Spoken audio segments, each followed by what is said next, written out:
আলমগীর আমার দেখে আমরা দৌড় দিল কি লিগা? আপা আলমগীর আমার দেখে আপনি দৌড় দিল কি লিগা? আমি কি জানি আলমগীরের চাইছি কে? আমি আলমগীরের বিবাহিত স্ত্রী। আলমগীর বিয়ে করছে কোন সময়? এই কিছুক্ষণ আগেই। করছেন ভালো কথা। আল্লাহর দিন কি আর কোনো পোলা ছিল না? আলমগীরের মতো একটা বেকার বাদাইমা ছেলের আপনি বিয়ে করতে গেলেন? আপনি জানেন কত বড় খারাপ?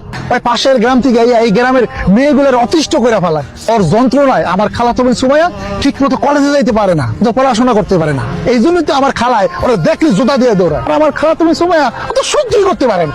মিশা কথা কষ্ট লিখা আমিও তোর পছন্দ করি। কিসে আলমগীর আমার দিকে দৌড় দিলে কি লিগা? কে আছে তোর দিকে দৌড় দিন লাগবো? আমি পেয়ে গেছিলাম। হ্যাঁ কে? আমার খালা। হ্যাঁ তো তোর বউ আর ঠিক আছে খালা, ঘটনা কি আমি তো কিছু বুঝলাম না। বউ হলে বই, তোর সমস্যা কি? তুই এলাকার চেয়ারম্যান যে সব খোঁজ খবর রাখা লাগবো সামনের থেকে। আসো এই সময়